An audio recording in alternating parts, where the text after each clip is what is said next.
So, I've done. Gosh dog it. Okay, yeah. So, I've done DMT one time, and Jesus came to my house and administered it to me. And it's, I'm not looking for anybody to believe me or not. I mean, I know it happened. And then, future me was even cool enough to, make sure that I had, valid proof.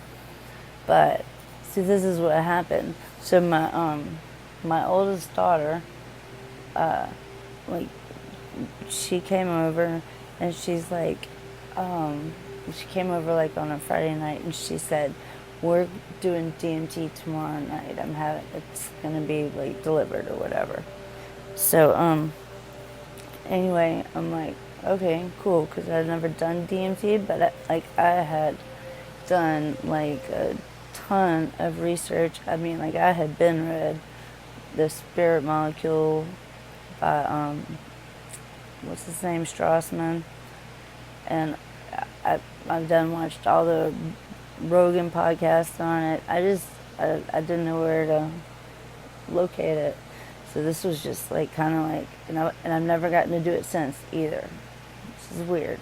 So anyway, I was real excited. So I went to bed Friday night, and when I got up Saturday, I mean, I just started I was so excited. Everybody I would pass in the hall, every time I passed one, I would just be like, "I'm meeting Jesus tonight. Jesus coming over tonight.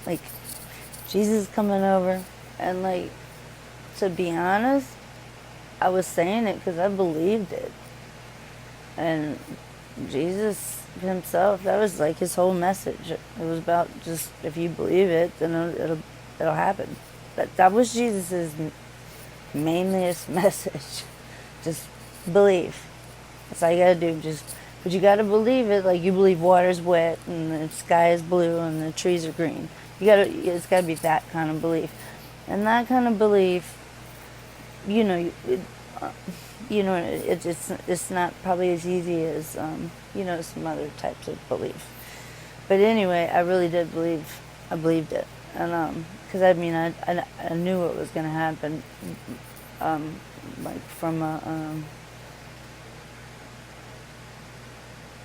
just from everything that I had read, from an intellectual standpoint, I knew what was going to happen. So, anyway, fast forward, and here comes the guy, right? And so Mia's my daughter, and she introduces him, and his name is Mike Fresh. Whatever. And he came in, and at first, I mean, I don't know, I just kind of thought he was just an arrogant douchebag, but I didn't care because I was about to do DMT, and so he came in through the garage, and then we come into our living room, and when at the time, this was before my standard poodle Rufus passed away, and so when he got in the room, Rufus, was coming to check him out, and I watched Rufus, and Rufus he was walking fast towards him, and all of a sudden he just halted, and he would not go any closer to Mike Fresh.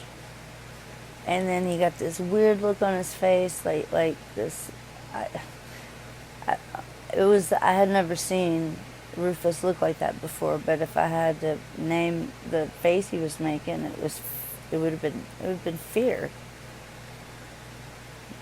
But don't really know what, you know what I mean?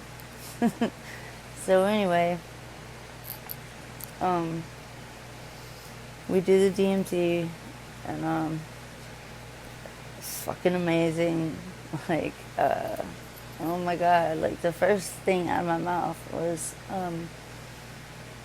I was fucking right. none of this shit matters. None of this matters. I was right. And just knowing that, man, I can't tell you how much joy I had.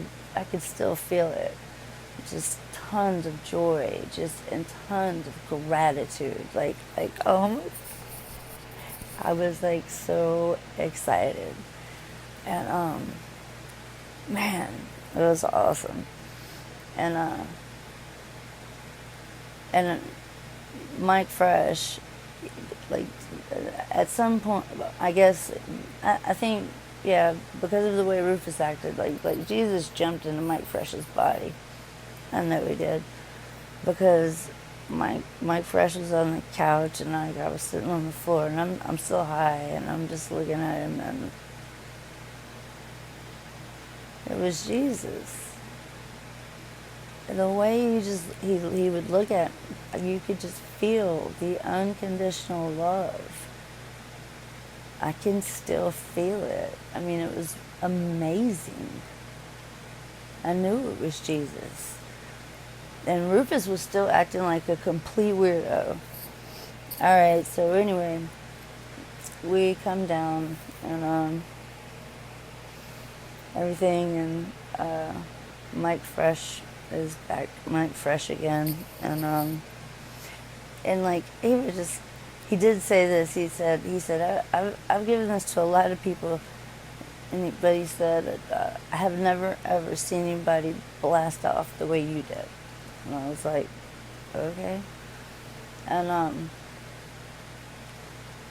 And Rufus is still, just the whole time, he looks like he can't make up his mind whether he wants to just attack Mike Fresh or run. And anyway, so Mike left. Now, the next morning, I think I was taking the trash out or whatever, and my neighbor across the street, like Hattie Quarter, but across the street, Keisha happened to be outside, and she saw me, and she's like, come here. And she's like, who was at your house last night? Because Samson, which is her little Yorkie, because Samson was up at that front window barking, and he would not leave. Like, the whole time you had whoever over there, like, Samson just would not stop. So, anyway, yeah. And then, yeah, me and Jesus are tight. Like, we visit often.